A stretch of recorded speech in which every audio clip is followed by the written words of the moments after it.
What's up? Back working on the van. Been messing with it a little bit while I've been waiting for parts to show up. Does anybody else feel like all they do is wait for parts to show up? Because I do. So pulled the intake carb and all the emission stuff off, and I think I have everything now that I need. So last night I got the intake gaskets on and got two nice big thick beads of RTV on there on the front and back of the block. And yeah, let me show you what happened. So I got my beads run here, because you never use those rubber things because they always fall out. And some guy, as soon as I got those beads done, Kelly heard some big boom in the front yard. And I'll put a picture in. Some dude, I don't know if he was drunk or what, but off the road, back on the road, boom, into the ditch in his 53 or 54 Bel Air. So, my dang dull RTV set up, because I was out there helping the paramedics and sheriff get it all cleaned up and block traffic and stuff. So, got to get all that cleaned off. At the intake carb, and I'm gonna check all the rockers and stuff. So everything showed up though that I needed, I think. Got throttle bracket, the studs for the linkage and the kick down, extra set of carb studs. Oh yeah, base gaskets. So let's get this stuff slapped on there. So I got to try to cut all this off without you know, tearing the gaskets up or anything like that. Oh yeah, that's coming off. Yeah, that boy was pretty messed up though. He slid into the passenger seat, smashed the dash with his face. Oh, this is gonna end poorly. Oh, there we go. One cut. There is not a lot of room though, or a place to put my tripod, so you guys aren't going to be able to see very much. Look at that. That's basically that rubber gasket that they give you in the kit, except it won't leak and squish out when you tighten the bolts.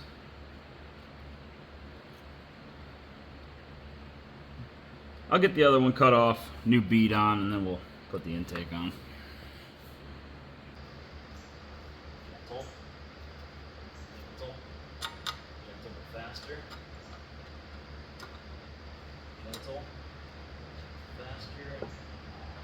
Oh, my hands are so wobbly. Yeah. Almost. Yeah, there we are.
Okay, I'm gonna get carburetor and carb spacer on there, distributor in, let the battery charge a little bit because my phone is, you know, dead like always. So yeah, we'll come back and we'll figure out linkages for the TV cable and the throttle cable. Okay, after very much fiddling and farting and, you know, rerunning the longest spark plug wires I've ever seen. I think these are under header spark plug wires, but obviously they're just laying on top of the motor like Big old bowl of spaghetti. So, timing's going to be way off, but it is late at night. And I'm just going to piss everybody off real quick and start it. I'll mess with timing and hooking up the electric choke tomorrow. Oh, sorry. Got to prime the bowls, and I'll be able to tell if I have oil pressure. I put a new sender in it, so let's see what happens.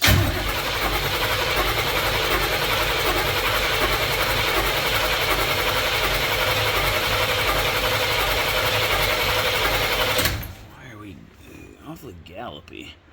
What do we got going on? Oh, I smell gas.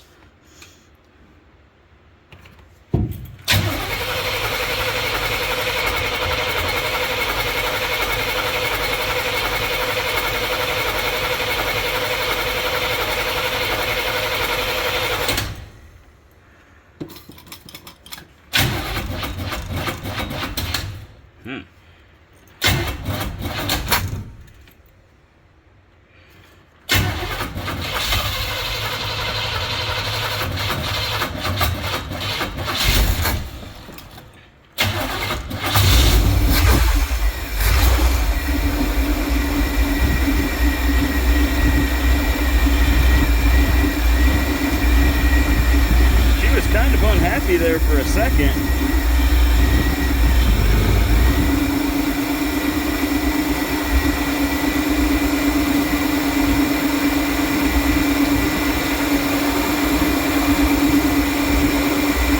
Dang.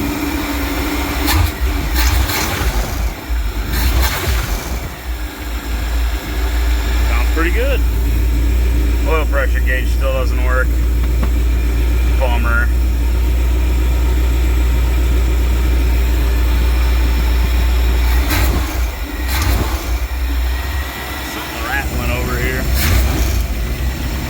It's that valve. Nice. One more test fire. I don't know why it was bucking so hard there. That was strange. I'm sure it's timing related. Pretty good though. Starts right up.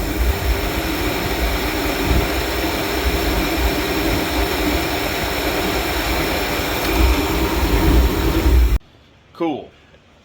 That was a nice project to get done. It makes me feel a lot better not having that quadrijet and all that emission stuff on there. This is much easier to work on, especially on the side of the road if I have to. I just didn't know what problems all that vacuum shit was going to cause in the future. Who knows? Now we don't have to worry about it. So I'm going to mess with timing. Carburetor probably a little bit. Fill it with coolant. Get it warmed up, make sure the transmission's, the kickdown cable's adjusted properly. I think it is. Let's make sure. And then I can start ripping what's left of the interior out, welding up all the holes in the floor, and I got a couple of gallons of bedliner to put down, so that's going to be a nice, cool project. So that'll be next time I get out here. We'll see you then. Back at it. I was out here last night messing with this thing. Admittedly, I wasn't in a very good mood. I've been putting in a lot of time and effort on this car at work. Rot box, Mercedes, that the guy insists on having fixed. So I was pretty whooped yesterday, and let my frustrations get the better of me. Maybe I said some things about the previous owner of the van that I don't think need to be said. So we're scrapping that video. So I'll show you what I did and what my plan for today will be.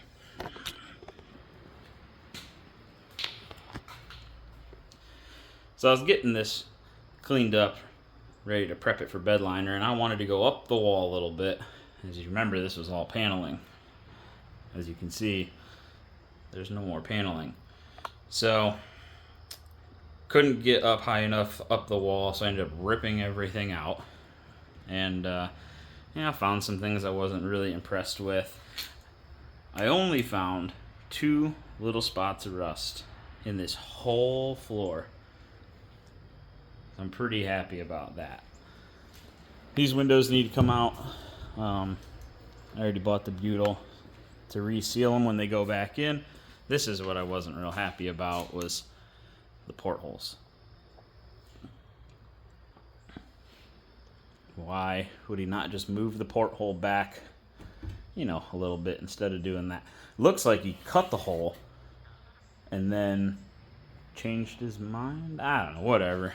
So tonight I'm going to patch those 2 holes, and then I gotta weld up these little guys here.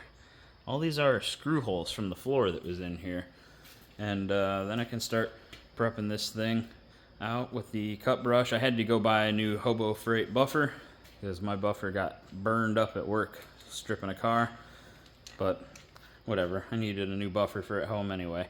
So get this handled, start prepping this stuff out for bedliner, and we'll see how far I get tonight.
Oh, we got a goiter.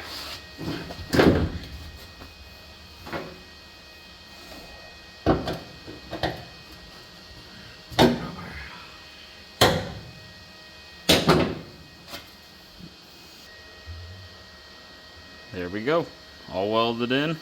Gotta grind a little off this side here. Patch was a little big. I only ran a bead in the spots where the rust kind of was creeping up on both sides, and that's way thicker. I thought I had some sheet metal, but that's like 16th, or 16 gauge. So it was a little thick, but at least it's never gonna, rot out again right there and there. So cool. We get those ground down and the rest welded in.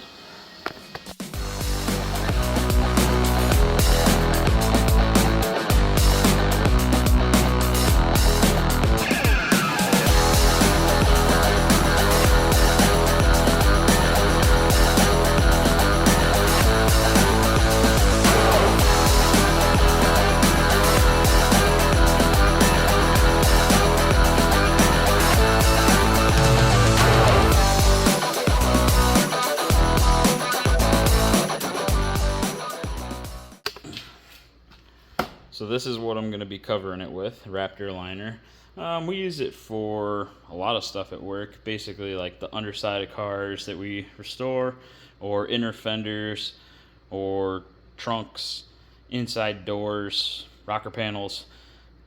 It's not as good as the high pressure bed liner that we spray for truck beds, but I feel like I'm going to be doing stuff in here, building like a bed frame eventually out of steel, and this I can just scuff it down and reapply, whereas the high pressure is a little bit more of a process to get it ready to reapply. And I mean, you're basically using a bazooka versus this is just a shoots gun. So I'm gonna run over everything with a cut brush right now.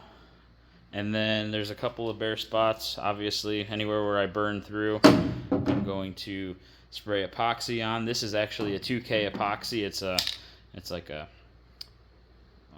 activated can. You have to put that little plunger in the bottom, and then you have to store it in the fridge, or it'll harden in like a night. So I'm gonna prep all this out, epoxy it, and that's probably gonna be it for the night, because it's already kind of getting late, and the earlier I get into bed, I'm not going to go to sleep, but the sooner I go in, the sooner I can get out here tomorrow, and plus that epoxy is going to need to dry. You really can't go right over it. So in the morning I'll have a couple spots to seam seal, mask, make a tent, and then bed line. It'll be fun.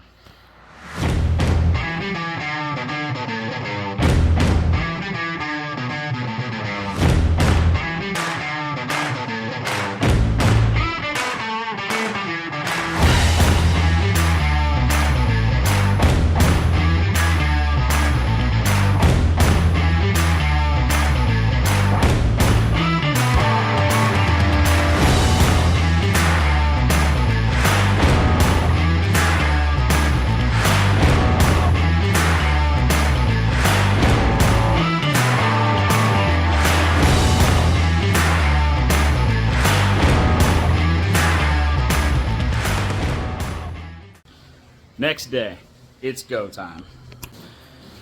So I got this all seam sealed, wiped down, and everything masked that I'm gonna mask. Typically, vans are a huge pain in the ass because you don't want to go up the wall. You got to do a nice line. You got to mask all the braces and the wheel tubs and everything off.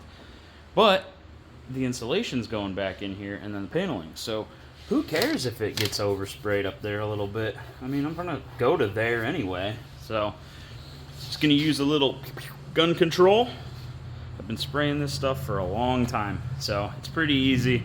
It's not gonna make a mess. All I do is mask off the dash real good, just so nothing gets, up underneath.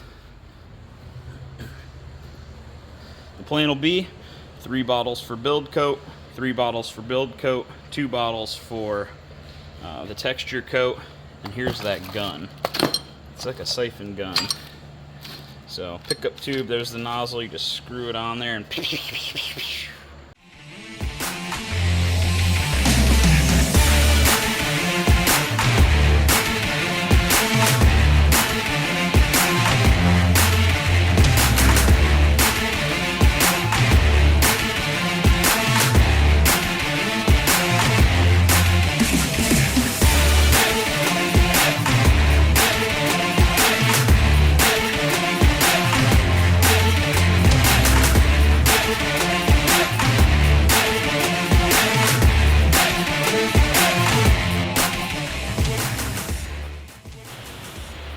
so there's the first coat,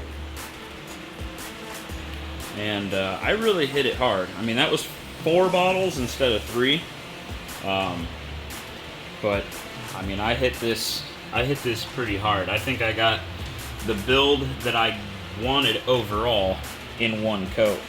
So it should be like a flat kind of color.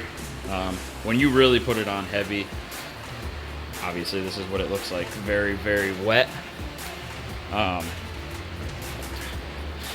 got the steps, the wells all done, up under on the toe boards and stuff done. Really, really good. I'm also making sure that I hit all the spots where I'm not going to be able to stand over really, really well on the first coat, because you know this is the best I can do now. Which is, yeah, it is what it is. So, hammered the first coat on, let this tack up, and we'll, honestly, the next 4 bottles, well, I'm gonna end up with almost 9 bottles because of how much is left in there afterwards. I mean, there's half a bottle right there. And that's just the leftover. So I'm gonna probably end up with like 9 bottles total. So the next 5 are gonna be basically build and texture at the same time. So I'll be back when this is tacked up, ready to go.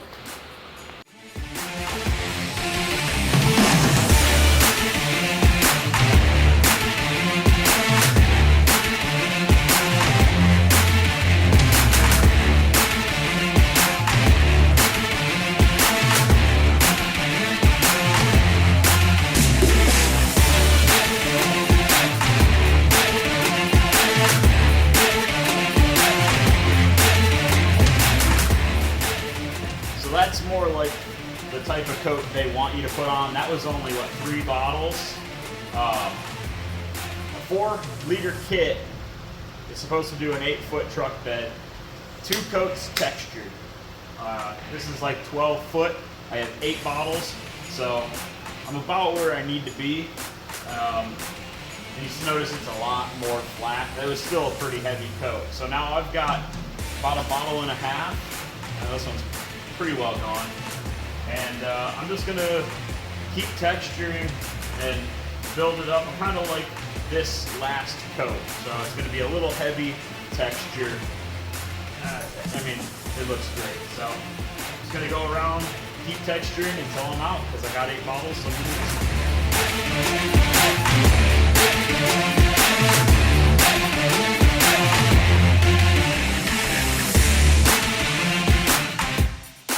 there it is, 2 full kits.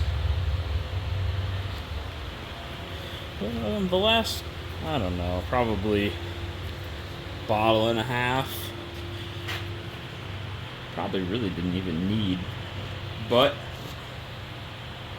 everything is textured super nice. Man, the camera looks like it's picking it up weird. That's what you want though, when it's all said and done, is nice, even texture, no shiny spots. No excessively dull spots. This is all gonna dry more on the flat side. But yeah, I'm super happy with that. So that's gotta sit overnight basically, and tomorrow I can put the seats back in it, glue the paneling back up, glue the insulation back up, and then I'm gonna run to that place that saves you a lot of money. And Bi-paneling. It's like 30 bucks a sheet for the stuff I want, though. Not cheap. I need 9 sheets. Ridiculous. So, no. Was it 9 sheets? Maybe it was 5 sheets. Anyway, I can't remember. So, next video will be, obviously, building all that stuff out, resealing the windows, and that leaves me now 7 days exactly to finish this van, to drive it to Maine from Ohio. So, we'll see you next time. Thanks for watching.